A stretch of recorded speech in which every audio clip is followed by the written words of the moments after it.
welcome into the roundtable, though we have no table here in front of us. Nevertheless, Anthony Smith, Kaylee Nix, and Tony Mulvey.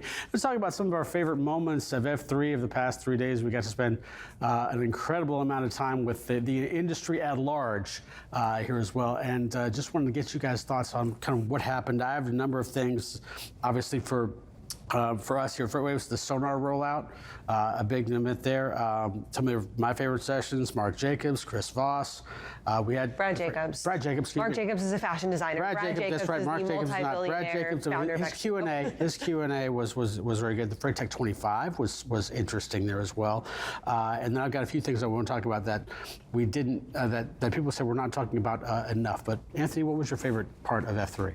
Yeah, I think it was kind of hit on a little bit earlier, especially with Grace Sharkey. It was just that the energy was amazing and that you would never know that it was a rough time in the freight market if you were just new to the industry, because there was just so much networking, so much camaraderie, just so much going on, good vibes happening at F3. So it was definitely my favorite part, just the amount of networking and really being able to see some of your favorite freight friends back in Chattanooga once again.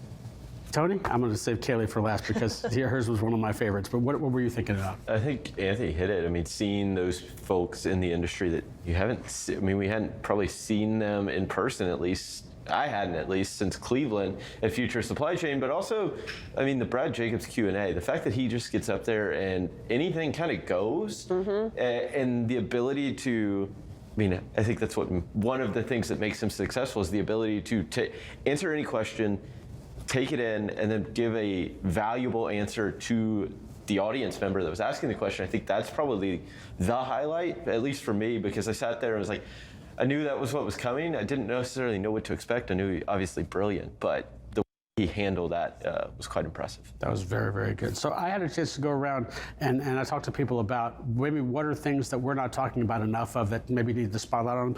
Two things popped up. Number one, eco-friendly practices, the fact that we were talking about this a while and now we're not talking about it so much, need to talk about it more. And secondly, fraud. And more specifically, solutions to that. And Kaylee, you and I share this in terms of our favorite event, but what was yours? Well, so that kind of like dovetails into 4 different conversations, but being backstage, I have like the ability to listen to almost every single fireside chat from the backstage perspective, you know? So I will say that I really, really loved the conversation about freight creators with Alex Mai from Other Trucker and Dooner and Craig. They talked a lot about kind of that value it brings to the community, which we can touch on a bit what that means for the future F3 with Craig's announcement. But specifically on the fraud piece, Kendra Tucker was up there. She's one of my professional inspirations, up there in her red truckstop.com power suit. She looked amazing.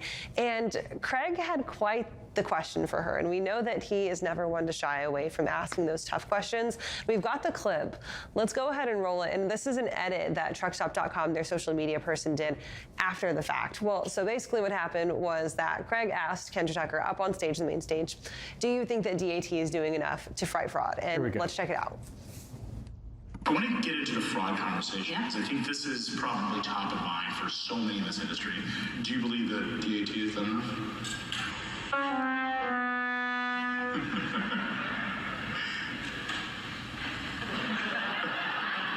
What do you think? That's a safe answer. I don't. So shout out to truckstop.com, not only for Kendra being up there to address that question, which she did go on to talk about how, you know, there is a little bit, not a little bit, there's a lot of flowboard fraud out there, and there are many people that have to work together to fight these bad actors. But shout out to the truckstop.com social team for putting that together so quickly. I think that was top notch. Absolutely, yeah. So let me ask you guys this. What was maybe the thing that kind of popped to you that maybe a new illumination, something that maybe you hadn't thought about before? Maybe it's a new revelation that you hadn't maybe even thought about? Anthony? I think for me, one of the newest things that kind of hit, it was just a continuation of I think, partnership aspect that seems to continue to be playing out. That was a big thing that kind of started, I think, when we were in Cleveland, to hear a little bit more poking around around partnerships and the value around that. And I think that really kind of surprised me to see how much of it is really kind of persisting into late 2023 and going into 2024. I think that's going to be a big part of not just the freight segment, but some sub-segments within freight, especially chatting with Alan Adler and seeing what's going on in the EV space. That's going to be a big part. So I think partnerships and that collaboration aspect is going to be really significant as we continue to move forward. Okay.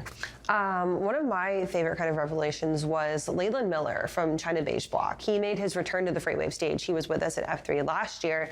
And the differences in the geopolitical space between China last year versus China this year, and how he kind of broke that down, especially because now China is completely out of their zero COVID restrictions. And he talked a lot about how the differences in expectations versus reality for the Chinese economic recovery was, and what that kind of means for both the broader freight and global economic perspective as a whole. And I think that was fascinating to see those two kind of sat side by side with each other. I asked him before he went on stage, I said, should we be worried that things are not as good as we were this time of year? And he laughed and he said, of course, you really should be very, very worried. But I think that was very interesting. As soon as that segment is up on YouTube, I would recommend people go and check that one out, watch it with F3 from last year, and pick out those differences. I think it's an interesting case study. Tony?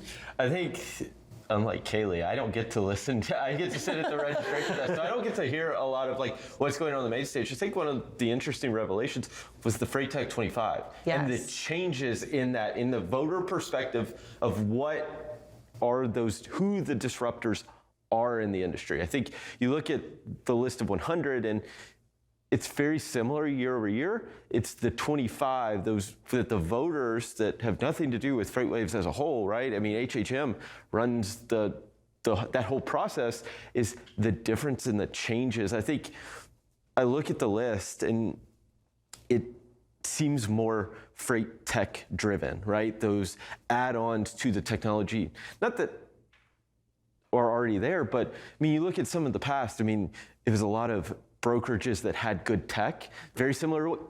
Convoy being the prime example, right? It's a freight brokerage. It should have been valued as a freight brokerage that had very good technology. You're seeing more of it tech-only companies, freight tech companies as a whole. I think that was interesting, where you've seen these changes, this interesting revelation in the industry that is focused more on the technology piece as opposed to those, hey, this is how we make money. Our tech just helps us make money this way. Yeah, it's got to be interesting. What many surprises there as well. Obviously, Amazon Freight coming out #1 on top there as well. You mentioned Convoy, of course, and Craig did a great job explaining that they were not pulled after, of course, they decided to file, but in the end, they just didn't appear there. And then also. Project 44, again, not even being there to give a chance to repeat on his performance in that list. Yeah, I mean, I think one of the interesting parts is you saw more in that last mile kind of space, that middle mile autonomy. You got away from the visibility, right? I mean, visibility is important, but how important is it during a freight recession? It's very important when the market's hot and you need to know where your things are because you need to know when it's getting to X, Y, Z. It's still important, but it's not maybe top of mind for people. You look at the 25 list overall, and what was it, 17 new names? 17 new names, 68% of the list was making the list for the first time. Amazon Freight, the interesting statistic, I can get that word out, about them is the fact that they've made the list all 6 years of its inception. They won 2018, 2019, 2020, and then they took a step back. They were 6th last year, and now they're back to #1 again.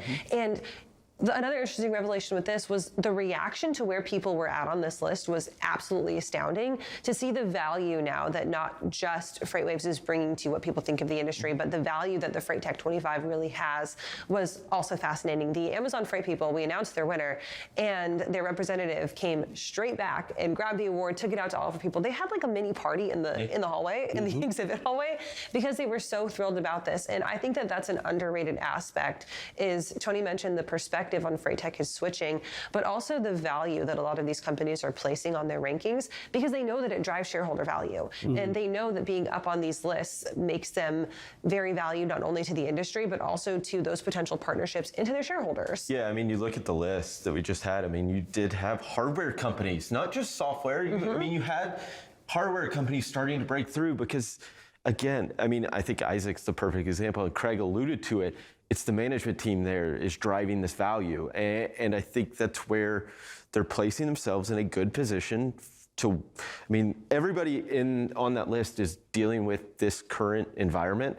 It's who's going to deal with the past, right? And we obviously saw the shifts from last year to this year. Yeah. You're seeing who is handling the current environment and what value is being placed on that. So in the quick time that we have left here, I think what I got from the general vibe of the entire conference were that people were generally optimistic about how things were moving forward. What was the kind of feeling that you guys got when you talked and met with people?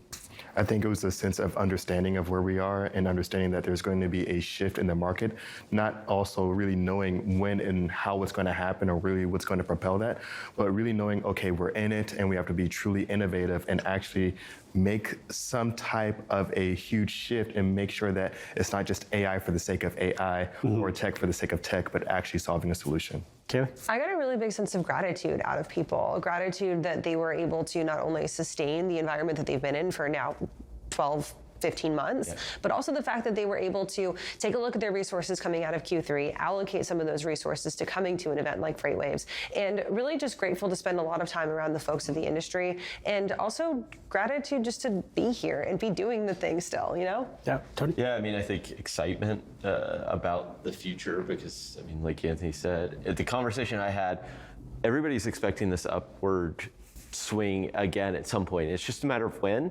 And I think the excitement now is the time that sets you up for that turn. And I think that's this excitement that gets people going, is that you know it's coming. It's just a matter of when. But if we are prepared now, we're ready to handle it in the future. All the more reason to get your tickets for Future Supply Chain and, of course, F3 next year as well. Guys, thanks so much for joining us on our roundtable. We'll take a short break. Be back after this.